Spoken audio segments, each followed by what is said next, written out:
Today there are a lot of updates from the Siversk direction. Here, Russians significantly increased the intensity of their assaults after a long pause.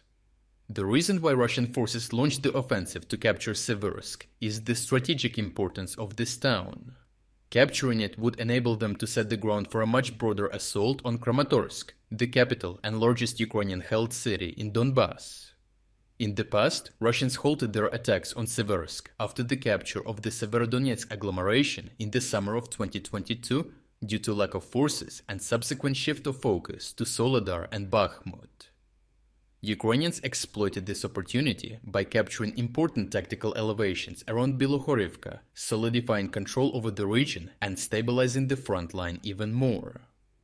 At that time, Russians concentrated just over 20,000 troops in this direction, making it the smallest Russian troop concentration on the whole front.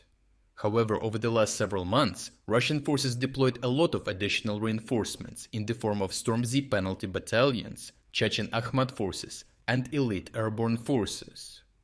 Such a surge in force concentrations indicates that Russians are rapidly prioritizing Siversk over other directions. The increase in the number of troops was accompanied by a respective increase in frequency and intensity of fighting. The most intense clashes broke out in 3 different regions, more precisely around Rozdolivka, Vyimka, and Bilohorivka. In the Rozdolivka tactical area, the main goal of the Russian forces is to advance further into the hills to the northwest of the settlement and use them to assert fire control over the main supply road to Siversk. If we look at the topographic map, we can see that the road is behind a hill, so if Russians manage to take the hills, they would be able to assert fire control over the road. However, this is only one out of 2 roads that supply the Ukrainian Siversk group, and while the process of supplying them would be time-consuming and longer, it would still be possible. Regardless, Russians are far from reaching this goal, as the Ukrainians are holding tightly onto Rozdolivka and tactical elevations around it. Beyond Rozdolivka, the Ukrainian defense belt extends westward to a couple of villages, namely Vasyukivka and Fedorivka. Due to natural obstacles in the form of small rivers, Russian advances towards these villages are extremely complicated. The reason why such operations are difficult to conduct is that there is virtually no room for maneuver, so all Russian assaults are inevitably restricted to predictable direct frontal assaults. On top of that, the main Ukrainian positions are not in Rozdolivka itself, but on the nearby hill to the west, which is almost 200 meters above Russian positions. Such a setting puts Russians at a significant tactical disadvantage for 2 important reasons. First of all, the Bakhmutivka River is a natural obstacle that complicates potential assaults due to the need to slow down to cross it.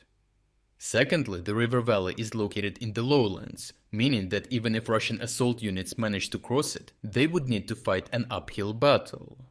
The control over the hills also prevents the front line from completely collapsing, in the case Russian forces manage to overwhelm Ukrainians in Rozdolivka with their frontal assaults and take the village. Ukrainians know this, and for the past year they have been building formidable fortifications around their firing positions on the hills to establish effective fire control over the region.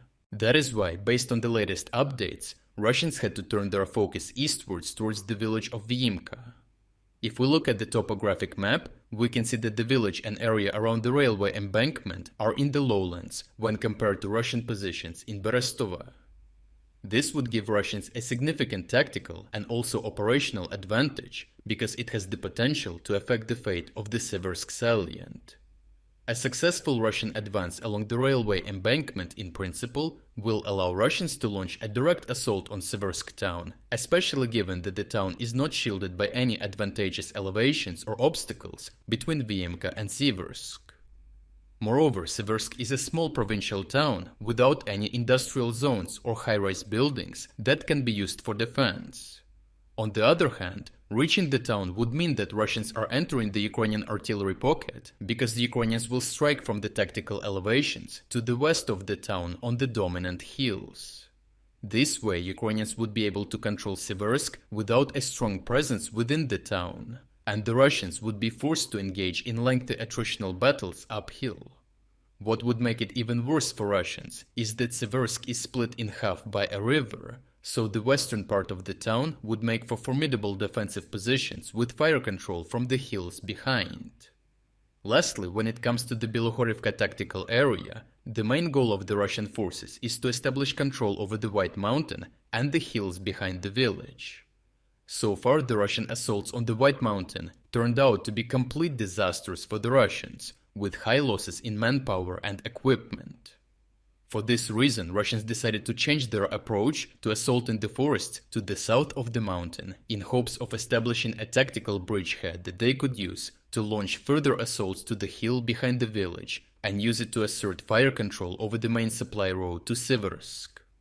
It would also cut off Bilohorivka from its supply line and place Ukrainians in a pocket, which Russians could use to force their withdrawal.